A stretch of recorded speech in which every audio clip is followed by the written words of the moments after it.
This is Beyond Busy. I'm Graham Allcott. I'm the author of a number of books, including the global bestseller How to Be a Productivity Ninja, and I'm the founder of Think Productive. We work with some of the world's leading companies to help them get stuff done, but more importantly, to help their people to make space for what matters. Beyond Busy is where I explore the often messy truths and contradictory relationships around topics like work-life balance, happiness and success, and explore with interesting people what makes them tick. In short, this is where we ask the bigger questions about work. My guest today is Nick Gold. Nick is Chief Executive of Speaker's Corner, a speaking agency that lists everyone from Bill Clinton to Malala Yousafzai to Steve Wozniak. He's also the author of a new book, Speaking with Confidence, and he's spent years learning from the best in the world what makes a great speech or presentation. In this episode, we talk about glossophobia, the fear of public speaking, and how to overcome it. I share some experiences from my own keynotes, good and bad, and Nick offers up his top tips for the next time you need to give a talk or presentation at work. This is Nick Gold.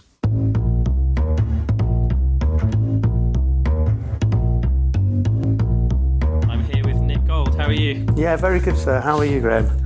Yeah, I'm good. Good. And where are we speaking to you from? So I've actually come into my office. I have to be honest. Kind of, it's a big space, and we've got a meeting room which we've converted into like a studio.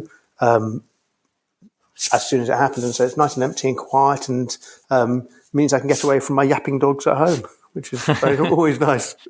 And are you in London? I'm in London, based in North London. I ride a little moped, and it takes me 5 minutes now to get from home to the office. Nice. And yeah, something I do maybe once a week, maybe twice a week, and it's kind of, it's nice to be in a different space. When I lived in London, I had a Vespa myself, and that was how I'd sort of dart about London from Whitechapel, where I lived, often to King's Cross, where I was doing a lot of work, and various other places.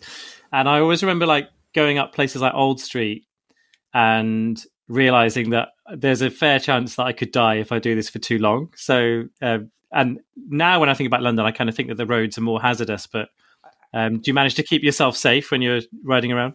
I do. I have been knocked off, but I got back on because it's the best way to get around London. Like, it changes. When I got on it the first time, I realised that it meant I wasn't planning a whole morning around one meeting. I could basically get anywhere in London in 20 minutes. And I drive. I think if I was 20 years younger, I'm not sure I'd trust myself on it. But I got on my little moped now about 7 years ago, and I drive safely. And I just it's freedom. It's not going in the underground, and it's not driving a big car. And what's interesting is when I got knocked off, I used to be a keen cyclist. I got back on my moped immediately, but I can't get back on my bike in London. Oh, really? And I think that's because when I drive a moped, irrelevant in the middle of summer when it's 30 degrees, I will still wear my big jacket and my full face helmet. Whereas I look at the cyclists, and you've got a little helmet on, and you're just wearing normal clothes, and I get worried. But that's true. I'm not here to preach about how people should get around London at all. But but I do think it's like, the thing with London is parking is a nightmare wherever you go. If you can find a spot, then you've worked a miracle, and then you've got to pay for it. Whereas with the thing that's underrated about motorbikes and mopeds and stuff is in most parts of London you can just find somewhere to park for free, and there's dedicated bays, and it's a very nimble, stealthy way to get around, I think. It blew my mind when you first get on it. You suddenly realise on every other corner there's a space for these motorbikes and mopeds. And you realise you just need to... And you're just much more aware. It's amazing how much better I know London because I've got my eyes open. When you're in a car, you're kind of very focused, and you might just be looking at your sat-nav. And when you're walking, you are aware of the surroundings, but you're just kind of aware of the immediate surroundings. But as on a moped or a motorbike, you actually take in everything, and I do have a get a sense of freedom from it. Yeah. And I hadn't lived in London that long before I started on the Vespa, and what it taught me is how close together lots of bits of London are. Like when you look on the tube map and when you travel on the tube, you think of these places as being all really well spaced out and far away from each other, but when you do it on a bike and you go, oh, like Old Street is just down the road from London Bridge, like it suddenly sort of makes London feel smaller and more connected somehow. I completely agree. So did you, while you were on it, you enjoyed it? You enjoyed riding it? It was only afterwards you look back now and it's like, that was crazy of me. That's it. Yeah, I mean, I probably had a few near misses because it's not so much my riding. I'm worried about me riding safely. It's all the lunatics, isn't it? Exactly. And this is how I feel. Like you're the dream. You would never do anything crazy, whereas it's everyone else who doesn't know what they're doing. I'm completely agreeing with you on that one. So we're going to talk firstly about your book and then just about speaking. So you've got this book called Speaking with Confidence. Absolutely. Which, as someone who does a fair amount of speaking myself, I really enjoyed. Thank you. And your business is Speaker's Corner. You're the MD of Speaker's Corner and have been for a long time. So I suppose my first question is, how did you get into the whole area and the industry around business speakers? So it's a distant memory. I've been doing it now for about 17, 18 years. But to be honest, I had a couple of companies in the first .com boom and bust. And at the time, it was a lot of fun. And I realized I look back on it now, and I was young and I was out there talking to people who've been in retail, like senior people in retail who've been in retail forever. And I was talking to them about the internet, and they were hanging on to my every word. And I look back on it now and realize actually one of the things about speaking is that confidence to deliver a message, irrelevant of your audience, that actually gave me because I knew what I was talking about. And these people who are much more experienced in retail knew stuff like that. But I got away with it because I had this confidence I knew more than them about the world of the internet.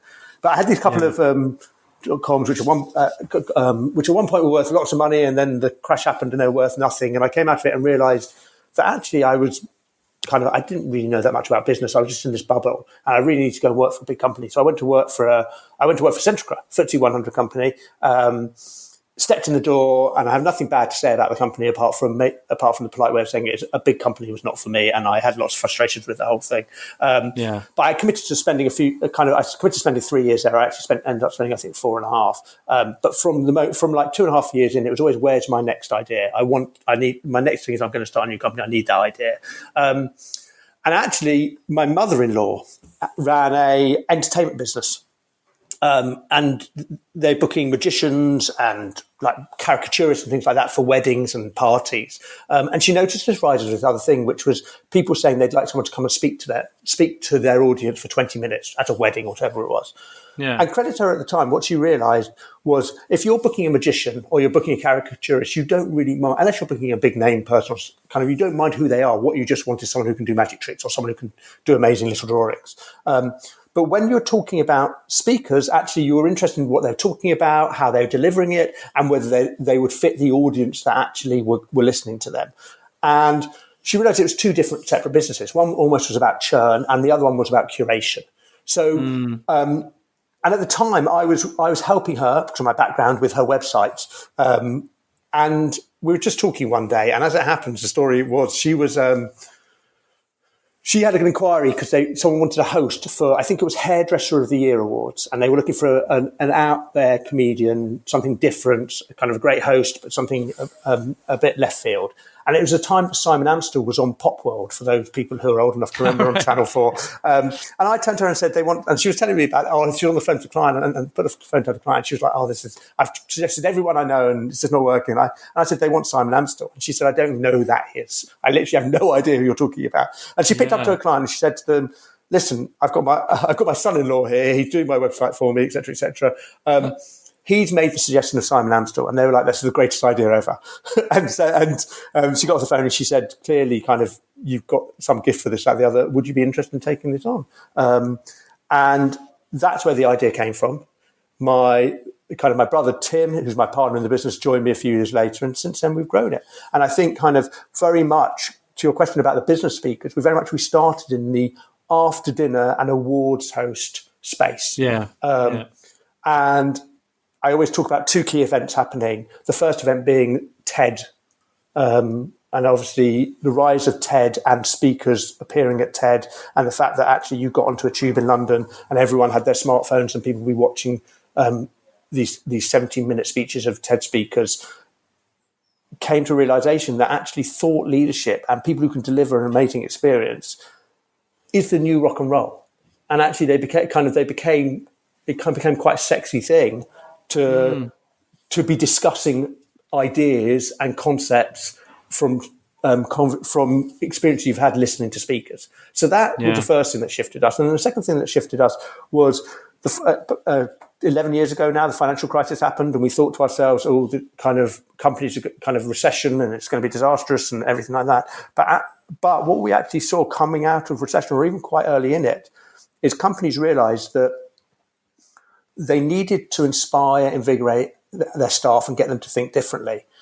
And the best way they can do that is by bringing external voices to talk to them and actually challenge what their thoughts processes are in order to improve the business, take the business forward. And that single period of time, we saw a massive growth, and that shift for us away from the just straightforward awards hosting and after dinner, which we still do, and happy to talk about that, but much more into this conference and business speaking world.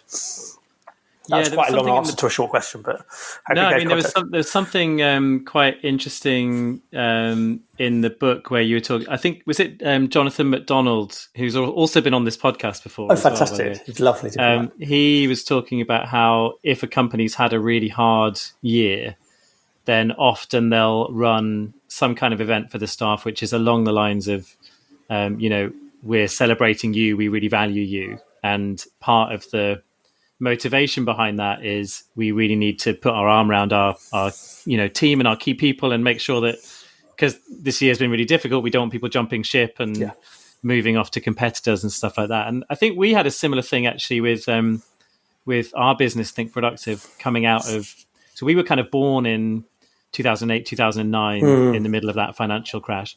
And our first assumption, which was totally wrong, was, well, this will all blow over quite quickly, won't it? It'll just be another little recession and fine. And obviously it went on and on. But I do think it's probably similar to you that quite early on in that period, even though people's budgets were slashed, there was an appetite for how can we sort of put our arm around our people and really help them.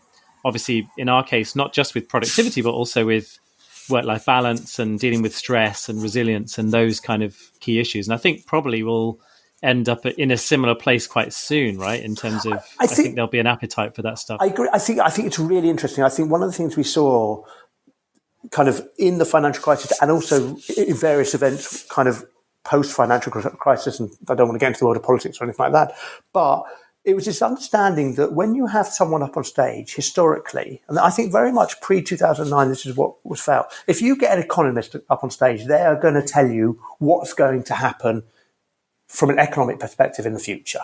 And actually, almost the so-called experts, whatever, they were going to teach us by telling us what's going on. And I think the 2009 financial crisis, people started realizing that people coming up on stage, they're going to give their credentials and you're going to respect and kind of understand where they're coming from.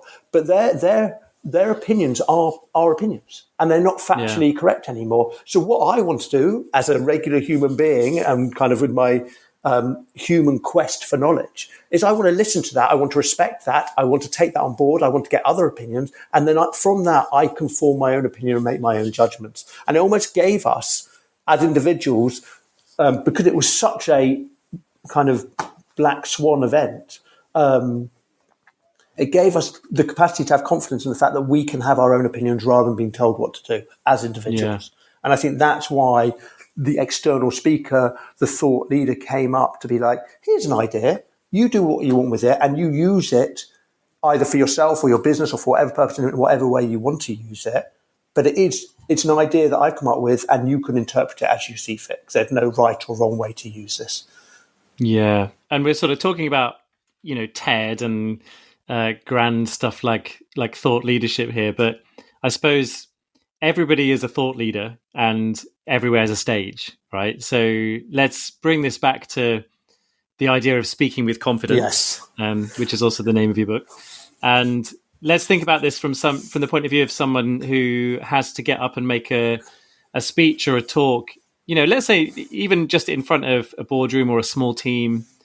And this is the kind of thing that gives people nerves, right? Like there's all those, very well rehearsed statistics that I can't remember off the top of my head right now, but to do with how people are more likely to fear getting up and speaking in public than dying and all that sort of thing. Absolutely. And it has its own word, glossophobia, which I'd not come across until seeing it in your book, actually.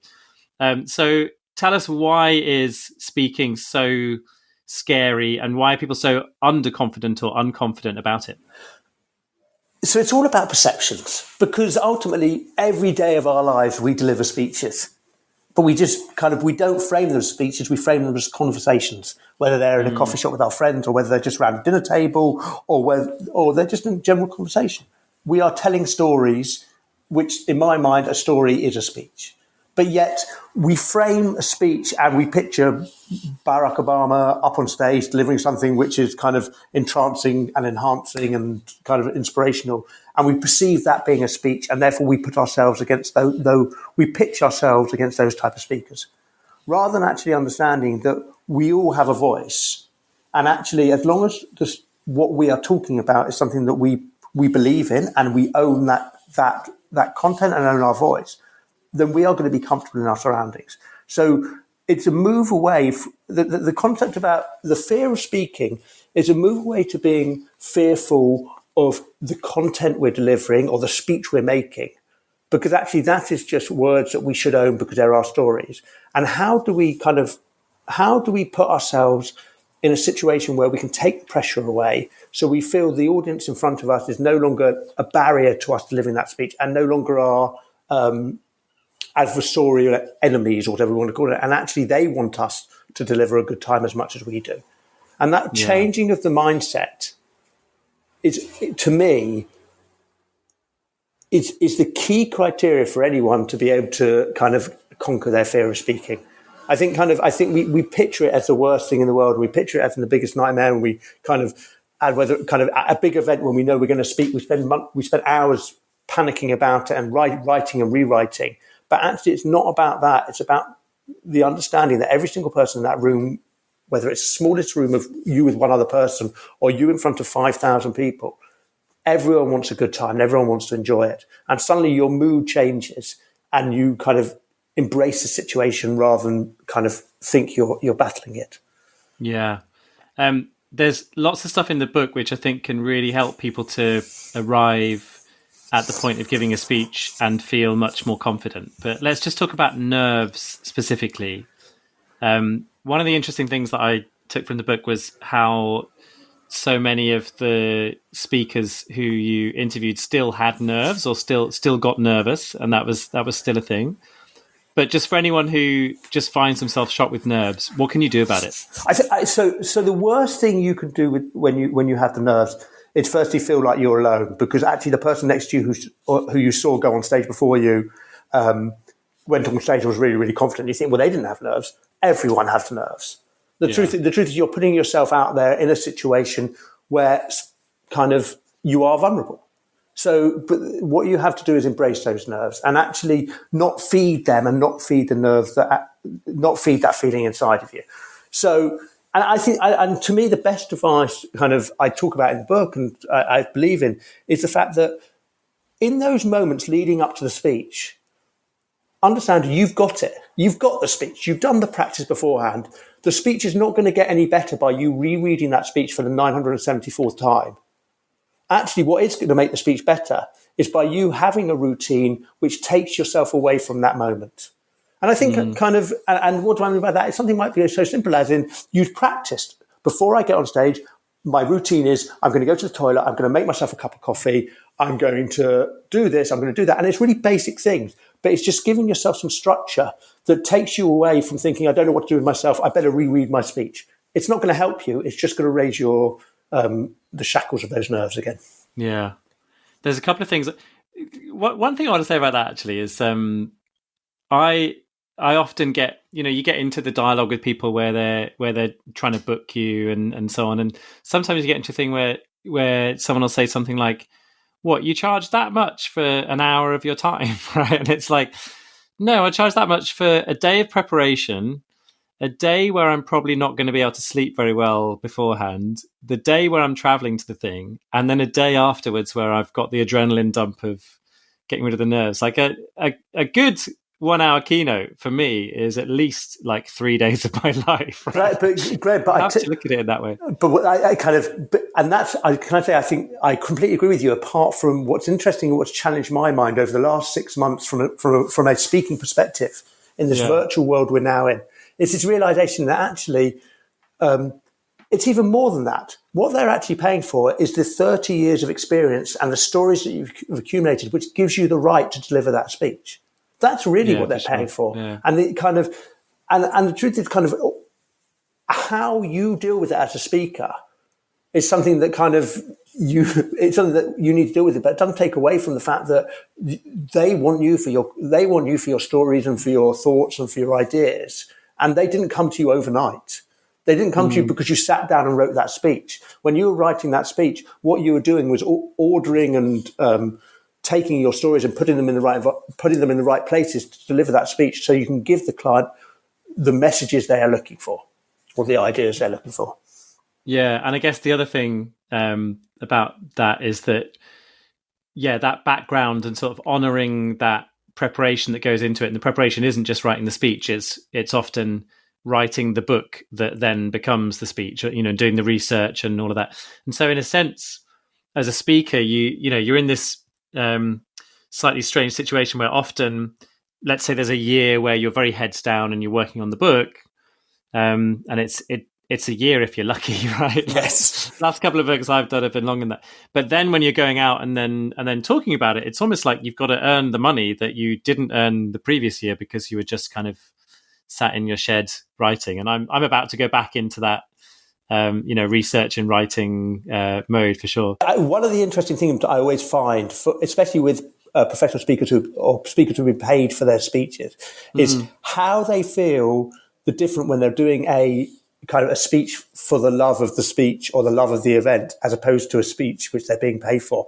Whether they change their routines and they change how they write that speech, or the effort they put in.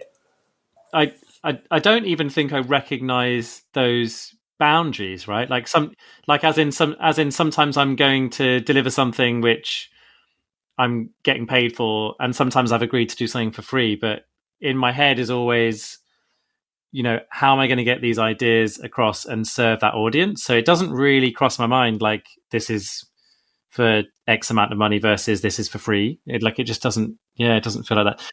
I'll tell you the one exception, actually, if I'm being really honest, was I did a thing in the Middle East earlier this year, about a week before lockdown. And I was I was really panicking about the idea of A, it getting cancelled, and B, it not getting cancelled, but me being stuck in the Middle East when I, got a kid back home and all the rest of it. Yeah. But luckily I got home. Yeah. And that one, I did feel more pressured just because of the amount of money they were paying and who the client was and everything. Like there was something, there was, I can't really say too much more about it, but it was one where I really felt pressure based on who the audience was, and so it was more who they were than the money. But I think the money probably played into that too, right? It's like, oh man, they're paying me a lot to be here, and they're looking after me really well. Like I better make sure every word really counts. So I probably just changed my mindset a bit around that.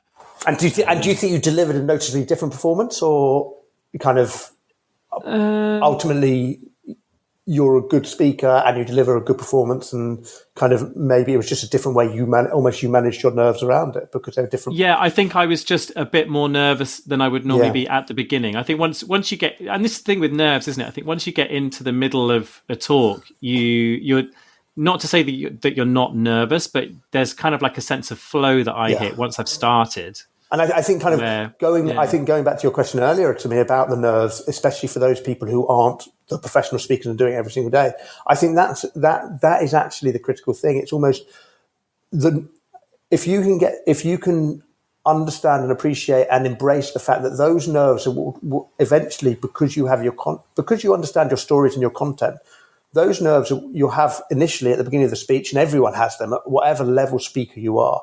But actually, as you get further into something which you feel comfortable with, because you're sharing your experiences and your stories, those nerves will turn into energy. And that energy is what will actually drive the room or drive the audience or wherever you are to make it a truly memorable occasion. So almost the critical thing is not to try and calm the nerves is to actually embrace them and manage them so they can deliver you what you need, which is that adrenaline push to create something magical.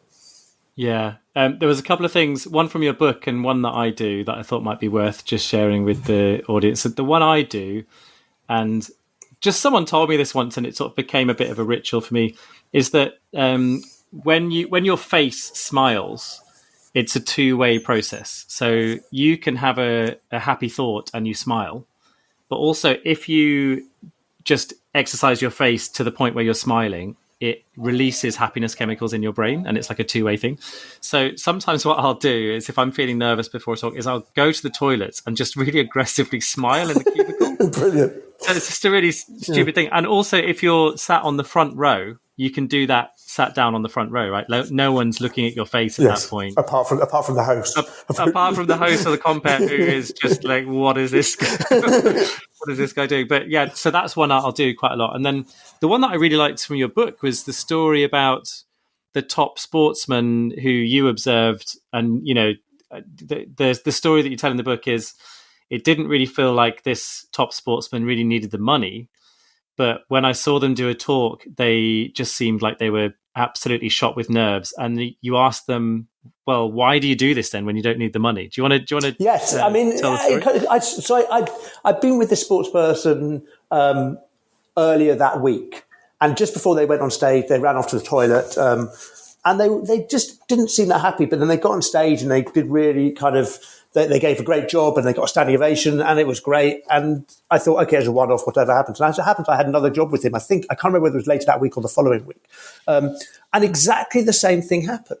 And I just couldn't work out. I was like, why is this guy putting himself through this amount of nerves or this feeling when he doesn't really need to? I mean, he kind of, even in the sense of he didn't necessarily need the audience clapping at the end of it, because he was getting that because he could have done just public appearances where he shook some hands and he was that high profile and kind of, so he was getting the love out there anyway. So I kind of, listen, I'm very intrigued about stuff. So I asked the question, I said, what do you think? And he basically said, you don't understand.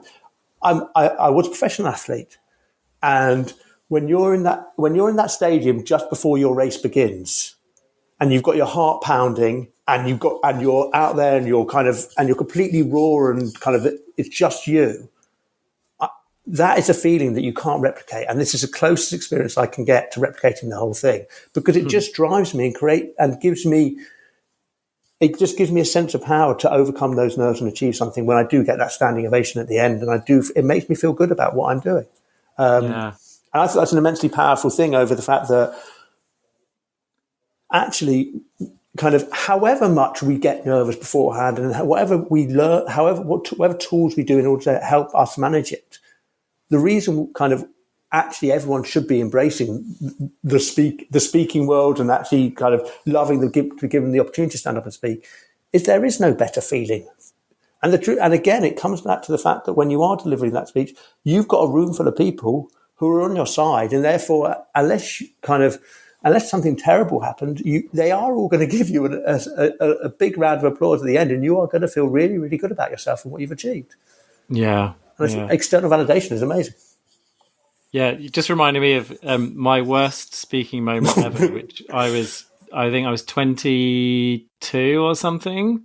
And my first job was to promote volunteering at the University of Birmingham.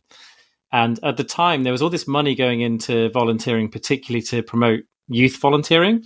So even though mine was student volunteering, which doesn't necessarily always mean young, it was generally younger people.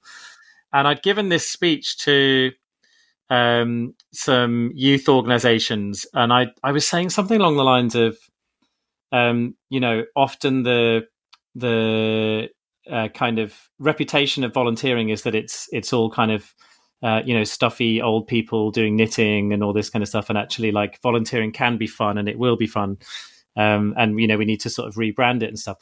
And then about a week later, I had this other speaking thing, and so that speech went pretty well. And then about a week later, I had this other function, which was in the university, and it was bringing together all these community groups. And I was halfway through sort of delivering that line about how volunteering shouldn't just be about old people knitting. And then as I was delivering it, I looked up and realized that in this case, all the audience were actually quite old. And I suddenly had just this feeling of like absolute sinking, wanting the ground to swallow me up. And it was like, I really should have understood the audience here and done a bit more preparation. And it was one of those where my job wasn't to be a speaker at that point. My job was to coordinate hundreds of volunteers, and I'd been running around, all week and not even had a second to really think about this thing. And I just thought, oh well, I did a talk last week, so this is the same thing again, right? So I'll just deliver the same message again. And how wrong I was. But luckily, I think because I was so young at the time, I think they probably just cut me some slack just for, he's new, he's trying. But it kind of comes back to my key thing, which is, something, people in the audience are always going to cut you slack. So however bad you think that mistake was, they don't want to dwell on it because actually, if you are in that room and you're in the middle of a row listening to a speaker, and there's nowhere to get out, and so you're stuck there, you're a captive audience, and actually what you want to do is enjoy yourself. So you'd rather kind of gloss over the bits which actually don't go as smoothly so you can just enjoy the moment rather than sit there and wishing the ground would open up for you. Yeah, for sure. So let's talk a little bit about some of the things that we can do to help with nerves before a talk. And I really like the bit in your book where you talk about some key questions to help people to understand what the message of a talk is. Do you want to talk about some of those questions?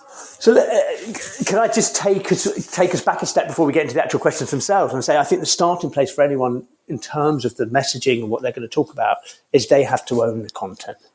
Yeah. And I think this is absolutely, and I think this is where, for me, the number one cause of nerves comes about. The truth is, when you're sitting with your friends or your family or whoever it was, and you're telling them a story, you don't worry about, am I going to tell this story correctly? Is it going to be exactly as I want it to be delivered? Because it's your story and it's something that happened to you. And actually, if you're in a business meeting and you're talking to someone around the table about something that you've got going on, you don't worry about when you're talking about it that it might not be in the order it actually happened. You're telling a story which you own. And I think the starting place in terms of what the speaker is trying to, what you should be doing when you're delivering that speech is to own your content, is to own those stories so you can put yourself in the right environment. And I think and I do say this in the book, and it's worthwhile saying it. And I do think in a business context, it's even more so.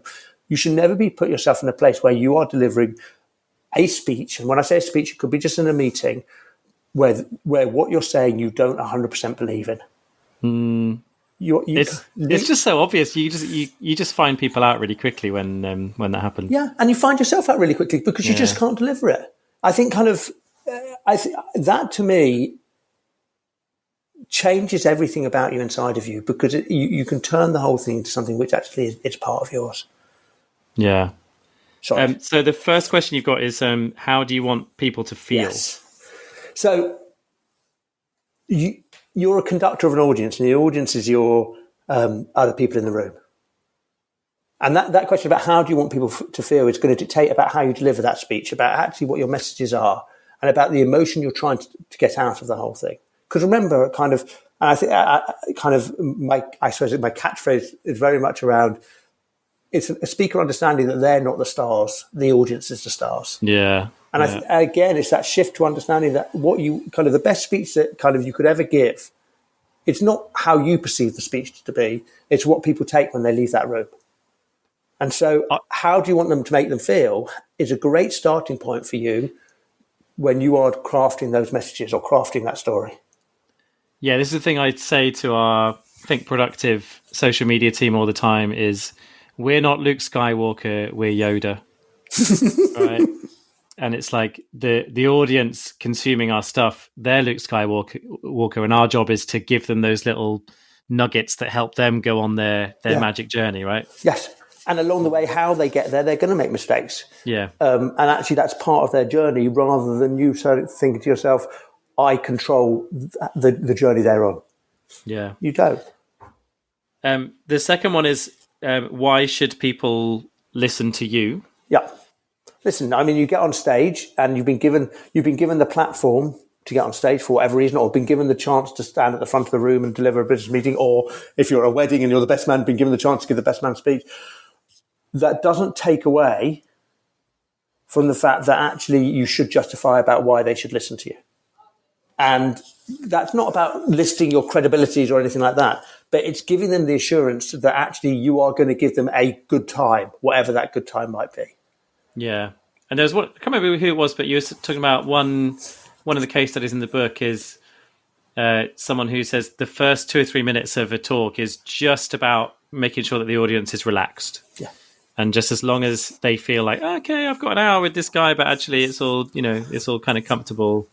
Maybe that was Lord Coe. Was it Lord Coe? Yeah, he eases them in. Like kind of everyone, you come into that room, you're about to hear, you're going to hear someone, and maybe this is even more true. Kind of when you're in that meeting, is the fact that actually what everyone wants to do is just take a sigh of breath and say, all right, this isn't going to be a horrible experience. Yeah. I almost kind of weirdly enough, counterintuitively, I always feel sorry for more high profile people because the expectation of the room is so much higher that actually the level they have to deliver at, they've got to be very, very, very good at the whole thing. Whereas actually, again, for those of us who aren't on stage the whole time and don't have that profile, actually, all we've got to do is reassure the audience that don't worry, we've got this, and they'll come with you on the ride. They're not looking for you to be that great orator, that Sebco, or whoever it is. They're looking for you to someone who actually is going to give them, however long your speech is, kind of an experience which actually they can learn from and they can develop from and feel comfortable with. It sort of reminds me of, I did a keynote once where it was a part of a big staff conference thing. There's probably 600 or 700 people there. I won't name the company for reasons that will become obvious. Right. But I walked in and it was in this conference center and I was on about 3rd in the morning. So, middle of the morning, I had about an hour, I think. And all the people who were on before and after me were literally stood up on the stage in a line, right? Like Westlife or something. Right. But literally just rehearsing like their lines. And so I walked into the room and there's like 5 different voices and the next word, like just all the stuff that they're going to say. And I think, and it was so jolting and jarring that it stayed with me. And someone came up to me and said, oh, but you're a professional speaker and you're an outsider, so you probably don't need to rehearse like that. And part of me was thinking, I haven't rehearsed it to that level of detail because I never do. But also, it just felt like I think you can get so obsessed with rehearsing every word that what you don't do is connect with the audience and do the bit where people relax and the bit where you sort of create that space together as kind of slightly hippie as that sounds. No, but I don't think it is hippie at all. I think kind of the thing about being in a room with a bunch of people and delivering a speech is actually you're all together and the energy of that room, not the energy of you, but actually the room all together is what takes everyone to a place where we're all having an experience. I think kind of one of the challenges the virtual speaker now has is how do you make that connection across a screen? Yes, kind of at the beginning we were saying things like kind of everyone's got a front row seat, and don't get me wrong, it's amazing when you've got someone, kind of an amazing speaker, and actually you can see the whites of their eyes, but you've got to break down the barriers. And breaking down the barriers naturally comes when you're in that room, but actually it's a new challenge and it involves a different skill set to do it across a virtual platform.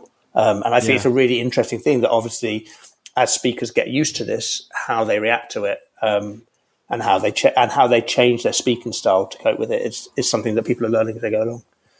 Yeah. So back to your questions on message. The third one I just thought was really interesting. Do you want the audience to... Do you want to be the person who's asking questions of the audience or answering them? Yeah. I think that's both kind of... This is the expectation of your audience and the expectation of yourself. Are you there to pose them ideas and thoughts which they're going to take away and use, or are you there to give them knowledge which will help them as a foundation in order to do whatever they've got to go and do? And I think kind of you can deliver both within a speech, but I think you have to be clear and you have to be signposting to the audience what they're getting from different areas. Because I think without understanding that question, you've got a danger of not having clarity of your speech. For sure. There's also something really nice about that question, though, because I suppose the other part of it is it gives you that freedom to say, here are the things where I can add information and knowledge. And then also here are the things where I have a take, I have an opinion, but I don't necessarily think it's the only one, or that I'm in some sort of superior position of knowledge. So being able to sort of own that freedom and that space in a way of being able to be the person with the prodding questions rather than necessarily the person with all the answers, I just think it's a really interesting absolutely, and I think even hopefully, kind of as people feel more and more comfortable speaking, even to the extent where you can pose a question without giving your opinion, because to leave people wanting more and to leave people wanting to have your opinion, it can leave them with something. It's like a cliffhanger at the end of episode 7 or whatever you're watching on Netflix that evening. And I think that's a really important tool which can be used. If you've established credibility and you've told them opinions about this, that, and the other, if you can just pose some questions, just some thought ideas, ultimately it has the capacity to elongate your speech in the memories and minds of people beyond actually the day, because they will be thinking about something and they'll be desperate to find out from you. And for those of you who are book writers on yourself, potentially that could be answered in the next book, which obviously makes your life very happy. That's true, yeah. And then the last two bits on this, we can probably take together. So one of them is, what do you want the key takeaways to be? And then I really like the way you've summarized this is, if you only had the time to give them 3 points, or they're only going to take away 3 points, what would those 3 points be? I think the problem is, and I freely admit I've been guilty as anyone of this. What we try and do is especially when you're given limited time to speak and you've got a lot to say about a subject, you try and cram in as much as possible. Just talk faster, right? Just talk faster. That's the trait of my life. And if you can distill that down, if you can distill it from the outset down to you to say to yourself, what do you want them to take away? Yeah. Then actually everything, your entire speech will come from those 3 points. And don't be scared, not even scared. Don't think you're giving them less by not giving them more stuff to take away. We try and pretend or maybe this is me. I was going to say I try and pretend I'm super intelligent. I'm really not. I'm a very simplistic guy.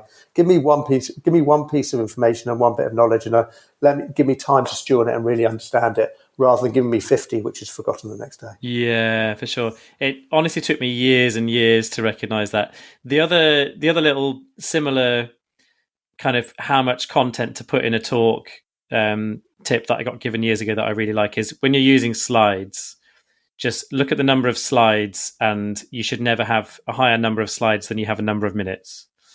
So 45-minute talk, no more than 45 slides. And that includes every slide, right? So even the slide that says break, or the slide that's the welcome slide, those all count. But it's a bit like, you used to see it on TV sometimes where people talk about budgeting, and it'd be, when you go to the supermarket, count how many items. And then that's usually a rule of thumb, that number of pounds is that number of items, kind of thing. Can I add one more? I'm quite passionate about the subject of slides, and I won't launch into one, but I will say one thing kind of in terms of the speech, is that if you have those slides and you're using slides, and for whatever reason you are, beforehand, practice your speech without the slides. And I say that for 2 reasons. I say that firstly because it will take away I do often see the nerves come because of the technology, because of the risk of technology failure. So if you know you've got it without the slides, then you're going to be much happier. Also, ultimately, what you don't want to do is be talking to the slides. So by giving the speech without the slides, you know that actually you can be out there talking to the audience, and the slides can support you rather than you being a sideshow to the slides. Yeah. What have you got any advice for me? So I don't think I have the problem where I talk to the slides. I very rarely have text on slides. They're just images. Excellent. And they're there to sort of, back up and place hold and kind of give a visual stimulus to the point that I'm making, rather than, repeat all the things that I'm about to say or, me read them. But the thing for me is that I have a really terrible memory. And so the idea of, like, I watch someone like Jimmy Carr, right, who not only is he on stage for an hour with no slides and no notes, but none of his ideas really fit together, or sort of nothing follows the last one, right? Whereas like if you're a comedian that's telling long stories, or someone who's telling anecdotes, then it's easy to get the flow, isn't it? But I watch Jimmy Carr sometimes, and I just think, how on earth, or any of those like one-liner, Tim Vine, those kind of people, how on earth do you do that? Like how do you sort of have that memory? So is there anything you can say that would help me to create structure, so that is there something else that I can use instead of slides to sort of be that kind of memory jogger and kind of guide through the structure? So I think there's two things I can say about that, and I think the second part linked to the first one. So the first part for me is anchor it throughout your speech, whether you're speaking for 5 minutes or you're speaking for 45 minutes. Understand there are kind of the anchor points throughout the speech, and there might be only 3 or 4 of them, but at minute 6 you're going to hit this message, and at minute 12 you're going to hit this message. And then almost if you lose track, and bearing in mind when I say lose track, these are your stories and these are your content, and you're delivering the speech as a it's a conversation. It might be a one-way conversation, but it's still a conversation. Therefore, the term losing track doesn't exist. All it does is you're meandering around a point. You're doing what comedians do, which is you're getting to the point you're trying to get to. But how you got there, you're comfortable in your own skin that you can get there. And if you go slightly off, it's not the end of the world. And it's one of the kind of it's one of the great things about slides, is because what they do is they keep you in the direction that you're looking to go. Yeah. But actually, they don't give you the flexibility that we as human beings naturally do, which is if we're telling our stories, we go off on tangents and actually we draw them back into where we're looking to go. And you fix that in by having set points at key time, because that will help manage the time thing where you are looking to deliver that message. So you are conscious about it and drawing back in. The other thing is kind of, you mentioned Jimmy Carr. This isn't kind of, my story isn't around Jimmy Carr, but it's another well-known comedian I was with one evening, and literally about 30 minutes before he was getting on stage, he scribbled just words all over his hand. I was like, what are you doing? He said, I don't need it, but I know it's the safety of having these words about kind of on my hand. And whether that is on your hand or whether that is on a kind of a little piece of card or something like that, the slides can be the same as having one word. One word that triggers a story or triggers a message, but you just equate it. And it might have nothing to do with each other. It's just what equates it. I came up with this story, and at the time I was making a cup of tea. So all I have is number 1 tea. And that will automatically take me down that place. Yeah. And there's that other thing, which is like the rule of 3, right? Where, and 3's in pyramids. So you deliver, like beginning, a middle, and end is a 3, right? Or this particular thing, what are the 3 things about this one, and then move on to the next one and have 3 of those. And so you can kind of pyramid out from 3 things at the top to kind of 9 things below it, and so on. Yes, and I think kind of you're putting in place patterns which actually sit naturally with your with both your brain, but also the lyrics of your voice. And I think a lot of great speakers use that rule of 3, right? 3, right? So Barack Obama used it a lot. Tony Blair's thing, where he said, the 3 most important things to me: education. Yeah. I mean, just like such a genius little slogan that people still talk about years later, and it's just classic rule of 3, right? I remember I wrote an article or kind of a blog about the rule of 3 at the peak of Barack's kind of speeches, and it's throughout history. It both sits comfortably with the speaker, but also with the audience, because it gives 3 different messages, but which we can grasp in one go, but also can be delivered and actually sit together so nicely and flow so well. And there are various kind of psychological studies about why the rule of 3 works so well, and it's a natural thing. Yeah.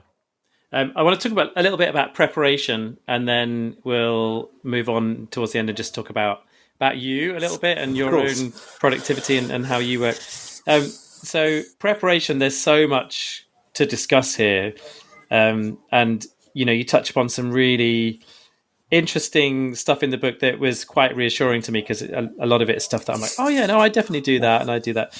There was one thing though that I thought was such a great question, which is, if you're giving a talk, or let's say you're giving a presentation to your board or a team in your organization, is to talk to someone on that team or whoever the sort of client is, whatever the situation is, and ask them what the criteria is for measuring success of your talk. Yes. And I just thought that's such a good question. And I don't think I'm in the habit of asking it. So do you want to just say a bit more about that? Because it really struck me as a really important point. I think I find it fascinating that how we judge whether a speech is good or not.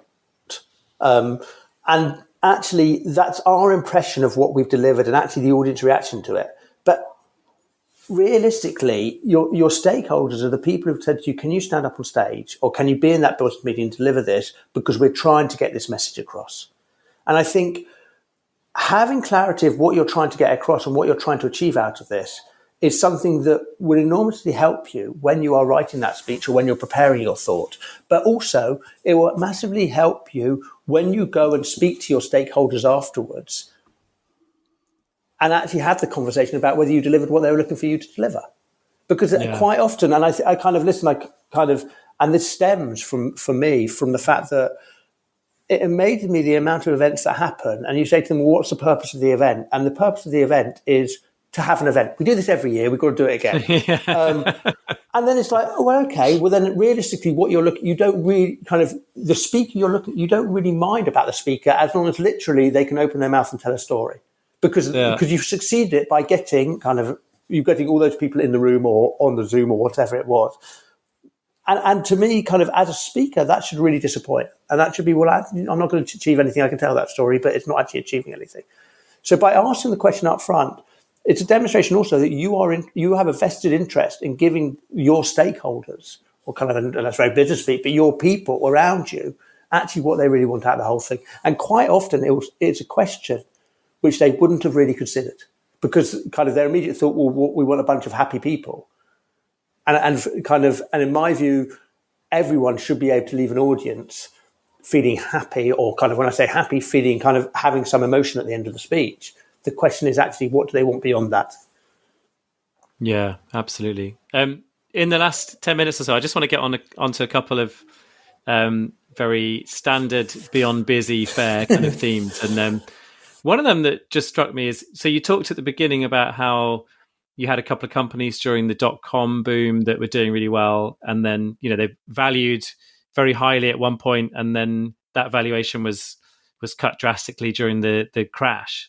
And of course, the year that the speaking industry and the events industry has just had with COVID, feels like there might be a parallel there. So I'm just interested to know what your reflections are across your career, just about highs and lows, and how you've dealt with highs and lows.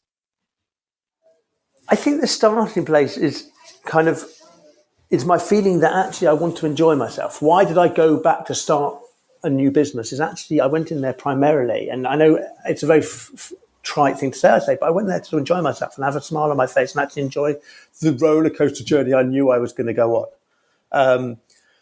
So even right at the beginning, and for the speaking industry, effectively fell off a cliff in March when lockdown happened, because suddenly all events were cancelled. And we had to take action, and actually a lot of it it was tough and it was hard, but at the same time, I for my team, for myself, it was a very open journey. So for those people, for whatever everyone experienced, we were doing it all together.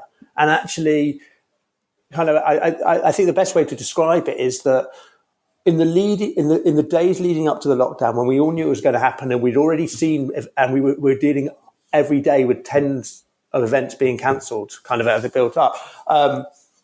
Literally, my person who ran the day to day, she turned we were coming in together one day, and she turned to me, she said, "I don't understand, Nick. You are the most miserable person of all time. All you do is walk around the office with a farrow brow and all that sort of thing. Yet you've been coming in the last few days and you've been smiling, and it's like a massive weight's been lifted off you." And I said, "Yeah," because I said to her, "Well, I suppose here's the thing: is actually like when I'm in the office and I see what we could be doing better, I take personal responsibility over the fact that I've let you guys down because I haven't given you the necessary tools, whatever it was, in order for us to be delivering amazing service to our clients. So I feel that myself. Whereas actually at the beginning of the pandemic, throughout this entire thing, whatever we would have done we couldn't have impacted what was going on out there. So it's like, this is not my responsibility. Yeah. And therefore I'm just kind of, I've got to go, I'm going to go along for the ride. And don't get me wrong, I'm not being flippant about this. I'm not saying that I didn't have many dark moments and continue to have dark moments. I mean, it's really not enjoyable at all. But it was like, it's that fact that actually there's some sort of relief over this is not because we did something badly. And I think that's kind of, and maybe that does come from the first, the kind of the dot-com crash, kind of for those who remember it, ultimately, it was kind of, we all knew it was going to happen. And maybe in the pandemic we didn't know it was going to happen. We all knew it was going to happen. But that doesn't mean that it was our fault that it happened. And therefore you deal with it when it's there rather than worrying about what could I have done differently. Yeah, there's something about the ego that we attach to decision making, right? Yeah. And how often the stress that you feel around a decision is to do with how the results of that decision will leave you being perceived. Yeah. And I mean, very frivolous and sort of different example, but a few years ago I did this whole year of extreme productivity experiments, and one of them was to make decisions by the throw of dice. Okay. And the idea was to sort of take on this mantra that, you know, any decision is better than indecision. And so just, if you're stuck, just come up with 2 or 3 or 6 different options, throw the dice, and then just follow it. And so I thought it'd be a really good thing to just reduce procrastination. But I think my biggest learning was the fact that it felt really freeing. It was like, well, that was the dice's decision. It wasn't mine, you know, and it just allowed in a similar kind of way, you know, it's like, whatever we do, we can be responsible for doing our best right now in this circumstance. Yes. But and I think if we don't hit targets, it's not our fault, really, is it? You know, I think absolutely. And I think the key thing for me was the fact that I was very, very, very transparent to the whole team. And it meant for the sizable, we had to let people go, unfortunately, and we kind of had to do with stuff. But for the sizable majority, there were no surprises. In fact, there were times saying, "Thank you for taking us to the journey and being honest all the way through." And I think that's what we could control, and that kind of it meant that we were in it together, which is a big thing. It kind of, and like they all could see what was going on because they were dealing with the cancellations, they were dealing with this, so there was nothing to hide. And that meant that it was a shared experience, however horrible it was. Or it is a shared experience, however horrible it is. And I think that's what I really, and I don't know, but that's what I took, and that's how we've been dealing with it the whole way through. So when you sit back in 5 years' time with your feet up by the fire and you remember the COVID crisis of 2020, is there like one thing that will stick in your memory as a highlight or low light? So it's a really interesting question. I think the low light, which possibly might also be the highlight, is a conversation I had quite early on. It seems to be a conversation I had quite early on, where I can't remember how it came about, but I was with one of the team, and I think it was coming to the end of lockdown, but we were in the office because we had an event, we had to do a virtual event, and therefore we were doing some filming or something like that. And again, excuse me, but kind of for not remembering exactly, but the conversation went about like how I felt at that time and kind of what my biggest fear right then was and whether the business was going to survive, et cetera, et cetera, et cetera. I turned to the point and I said, no, actually my biggest fear out of this is that we don't kind of both, and this is both for our business, but also for society as a whole and kind of for the events industry and everything like that, that actually as it does come back, as the world returns to whatever it's going to become, that we haven't learned anything from what's happened over the last 6 months. And still I suppose that's my biggest fear, is actually we've seen kind of, we've been challenged as individuals, as businesses in terms of purpose and in terms of what we hope to achieve. And I flippantly say, we've all been sitting at home during lockdown and kind of we haven't been able to go out, and suddenly actually the fact that you've got that little bit of kind of the fact that you haven't spent that money that weekend that you would usually spend, it meant that hasn't got as much relevance. What you really want is you want that little bit of kind of free time or work-life balance or whatever words we want to use around it And the fear for me is that we just slip back because the pressure of life gets to us and we go back where we are. And then the flip side of it, I think the best thing that could happen is actually we learn these lessons and we find some compromise. Because I think kind of almost we are at a stage right now of the other extreme, which is no one ever wants to go back to work again and everyone wants to just be at home and lead their own lives. And there has to be some balance. There's going to be some settling of everything. And hopefully us as a society can take ourselves to a better place. I know that's a big kind of thing to say, but I do worry a lot that we won't learn. That's the thing. It feels like one of the big themes through 2020 has been the idea of, focusing on what's really important, remembering what matters, and really a kind of chance to take a step back and question how we do stuff. And obviously the title of this podcast is Beyond Busy. So I suppose the final question that leads on from that is, do you feel like your relationship with busy will be the same as we sort of get back to a post-COVID vaccine world of normal? And what do you think is the best way for you to kind of healthily manage your own relationship with busy? So I think I will still be busy. I think the answer is yes, but I think how I rank what I want to be busy with is going to change. And I think one of and I was talking just today about it with my team about the fact that one of my biggest fears is kind of not my biggest fears, but one of my concerns is the fact that actually, hopefully, if as business starts picking up and we are looking to recruit in 2021, me conquering my nerves about the next pandemic. Now, bearing in mind this is a once in how many 100 years type of event. Why have I got those nerves over the fact that could something come along tomorrow and drop everything off? And unless I conquer those nerves, then my fear is, in terms of busyness, is the fact that we end up running the business on a streamlined thing, which doesn't give me the capacity to make my choices about how I rank what I'm going to be busy doing. Is that like a scar from this year? Yes, it's 100%. Yeah. It's a scar from this year, and it kind of, which I know is an irrational scar. But my worry about it is because of the irrationality of it. What is going to make me inside just feel like, okay, kind of, we need kind of. I had a good, whatever we want to call it, busy life, which I was satisfied and comfortable in back last year or beginning of this year. COVID hit, the pandemic hit. We've now gone beyond it. I'd like to get back to that, but I don't want to go through the pain of kind of what we've been through over the last 6 months. Yeah. And it's irrational, but it needs to be dealt with. Yeah, and this is one of the things I often say in talks around productivity, which is the only thing that unites us is that humans are weird. Right? And what's funny is that you're already labeling that as irrational, and we all do this, right? We have things that we've labeled as irrational, but it's still, we can't out logic ourselves with that stuff. Even the irrational things, stick in our brain when we know they probably shouldn't. So really interesting. I feel like we should probably revisit this conversation in a year and see how that scarring is, and if you've managed to conquer it. I'd love to. Yes, absolutely.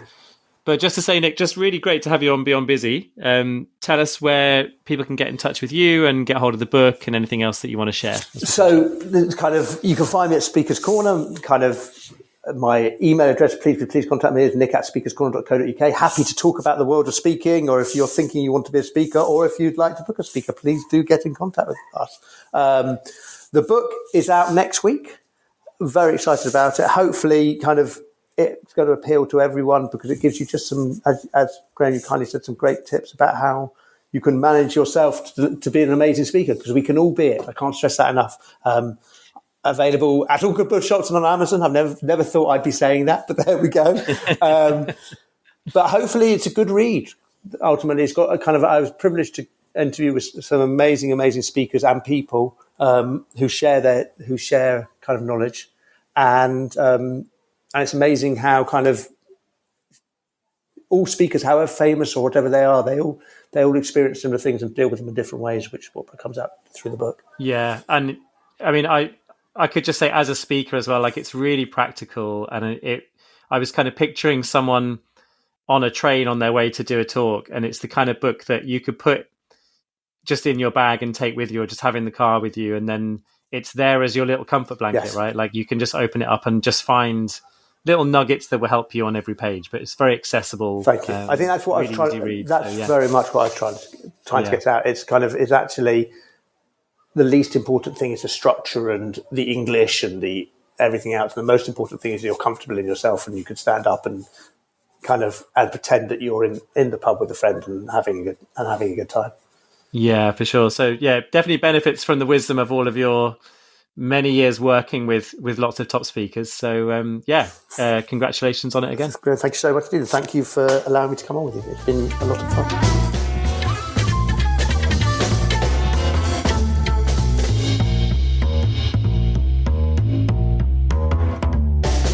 So there you go, Nick Gold, and it feels a bit nostalgic listening to that, doesn't it? The idea of people doing events in rooms and all that sort of thing.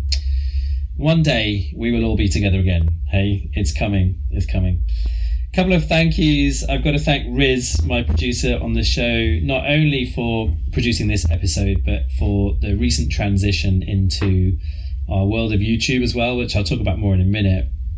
But Riz has just put in some really solid hours over the last couple of weeks in dedication to Beyond Busy. So just want to say a massive thank you to Riz and the whole team actually who've really pulled together around Beyond Busy over the last few weeks. So really grateful to be working with you all. And Think Productive are sponsors for the show. So if you want productivity training and coaching, if you want us to come in and help your team, we have a whole range of workshops, including things like getting your inbox to zero, how to fix meetings, working from home. We've got a whole range of stuff that will really help. So go to thinkproductive.com and you can find out more there. I want to say thank you to everybody who reached out after the Seth Godin episode last week. Felt like a really big one. It landed really well. As you can imagine, Seth is just full of value bombs and just really lovely pithy little quotes and stuff. People really appreciated it. So I loved doing it and had so many lovely reactions to it. So just want to say thank you to everybody who dropped me emails and DMs and WhatsApps and whatever after last week. And if you want to sign up for my weekly email, it's called Rev Up for the Week. The idea is every week I send you a positive or productive idea for the week ahead. Comes out every Sunday evening, and you can sign up by going to grahamallcott.com/links.